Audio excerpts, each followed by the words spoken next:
You're listening to the podcast Discarded, a true crime show that covers unsolved cases and works with real families to search for real answers. With your host, Lynn Marie. Welcome back for episode 5. I know it's been a while since our last episode. As you can imagine, as a result of this pandemic, there's been some recent challenges. Luckily, everyone in my house has been healthy. But like every parent in America right now, I've recently become a homeschool teacher in addition to working full-time from home as well. I have to say, though, even prior to this pandemic, I have always said that school teachers are not paid nearly enough. They're underappreciated and not given the credit that they deserve. And I'm fairly certain that there are a lot of parents right now who are feeling the same way. I am working on a second case. However, again, given the current situation, there's been some setbacks in terms of getting case records, scheduling interviews, etc. So I'm currently working on the case of missing person Jack Jimenez of Mastic Beach. Again, it's taking a little bit longer than anticipated, but we will get there and hopefully have something within the near term. But next week marks the 10-year anniversary since Jenny's disappearance. So I wanted to give you an update on her case and go over the post-crime scene photos that I had posted about a month ago. Before I do that, though, I wanted to make a quick mention. I'm super excited to announce that Dateline NBC is going to feature Jenny's case in their online cold case spotlight, which should be released shortly. I believe April 26th or the week of. But I will be sure to post the link and share the feature with you once it's available. So I am super excited and I cannot thank them enough for featuring Jenny's case. I also wanted to say a quick thank you to Echo's Path for featuring Jenny's case on their site, as well as fellow podcaster Booney's True Crime for also doing a small feature for Jenny as well. Unfortunately, Missing on Long Island had to halt their editing on Jenny's episode because of this pandemic, and I am glad everyone has made the decision to stay home and be safe during this time. So hopefully, once we return to some state of normalcy, we can expect an episode from them as well. So stay tuned for that. But these mentions right here have me just overwhelmed with gratitude. I mean, our goal from day one was to try and drive exposure for Jenny's case, and I feel like we're beginning to gain some traction. And we're going to keep going. We're not going to give up. So again, huge thank you to everybody who's taking the time and using their platform for this purpose. So now I want to jump into just a recap of Jenny's case, and then let's review the post-crime scene photos. So to recap, Jennifer Poole went missing from Bayshore, New York on April 28th or April 29th. There's a discrepancy in the date from the timeline that we've established to what the police have on their flyer, but we will note that April 28th is the last time that Jenny was seen by her family. But backing up a bit, Jenny and her boyfriend were living in Cold Spring Harbor with that older gentleman who was taking care of Jenny financially prior to moving into the apartment on Mowbray Drive early 2010-ish. The week of April 5th, Joey moved out of the apartment. Jenny didn't want him there anymore. She asked him to leave, so he left and moved into his parents' house.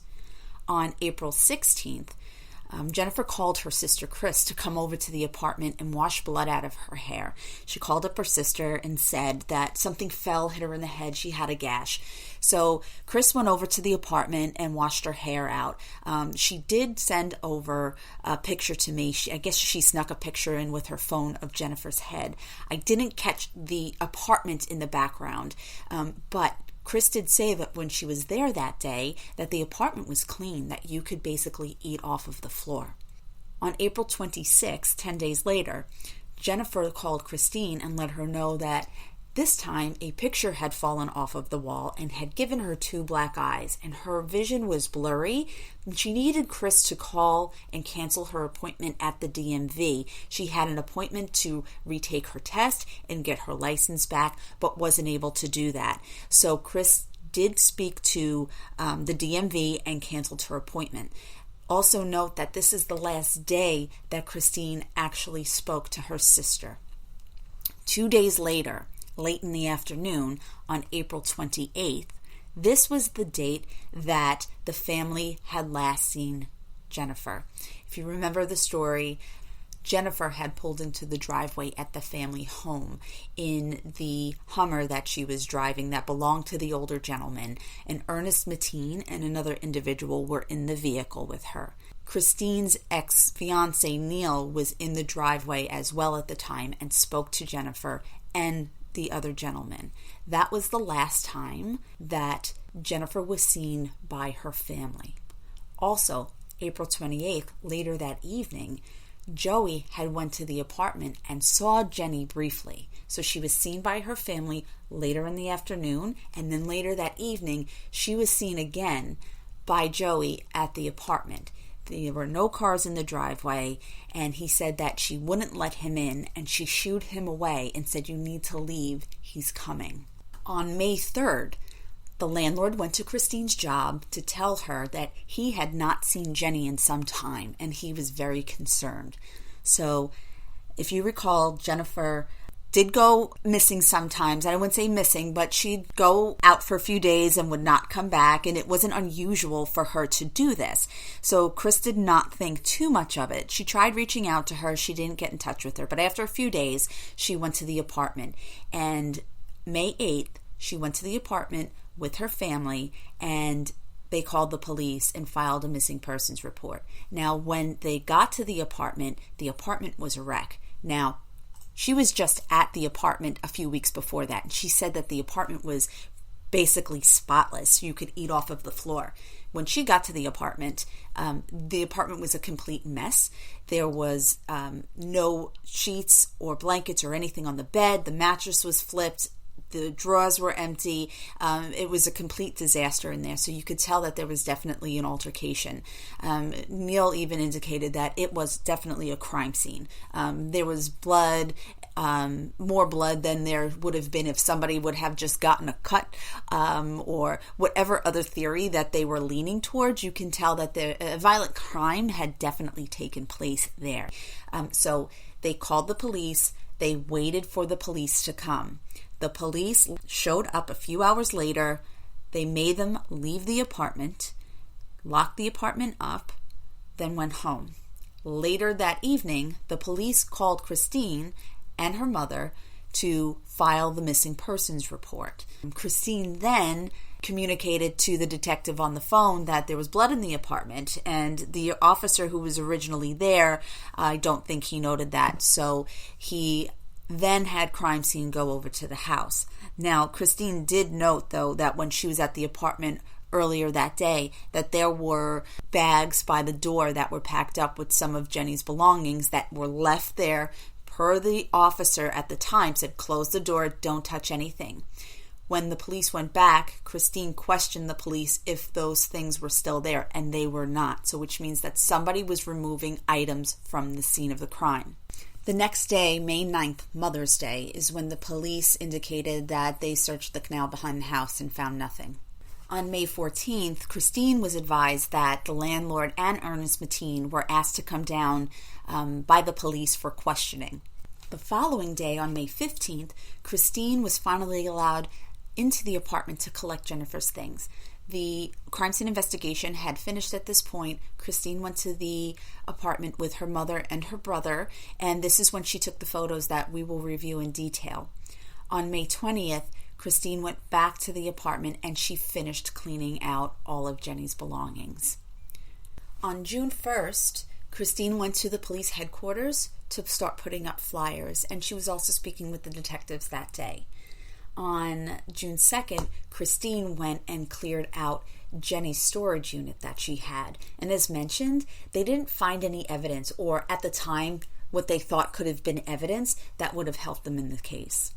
And while we don't have the exact date, a couple of weeks after Christine cleaned out Jennifer's apartment, the laptop was miraculously found and returned to law enforcement.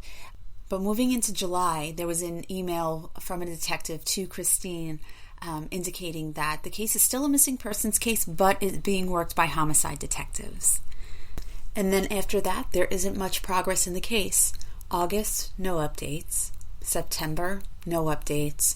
October, no updates. In November, Jennifer was finally added to the NamUs database. Then in December, It's when the first 4 bodies were found at Gilgo Beach. Still no update on Jen's case. Then, moving into 2011, still no update on Jen's case. But in March and April, more bodies were discovered at Gilgo Beach. Now, throughout this time, please note that I have countless emails back and forth with Christine and the detectives, but still no updates. But she never gave up. Every week, every month, continuing to send out flyers. She created the social media page, Please Help Find My Sister Jennifer Poole, and continued her efforts to try and get exposure.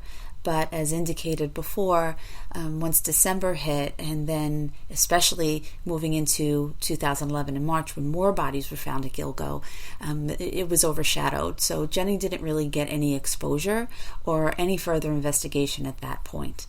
And then moving into 2012, November 6th of 2012, Ernest Mateen was killed in a domestic dispute, and everything pretty much went to the wayside at that point, and there have been no updates since. Now let's look at the individuals who were the focus in the investigation or who were questioned.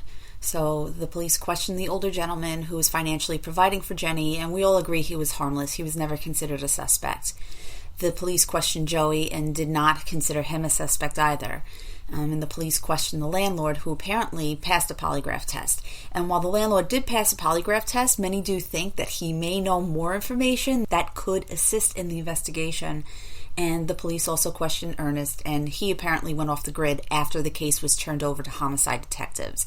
And from what we know, he moved to Georgia and then was killed in a domestic dispute. And like I said before, the case was dead after that.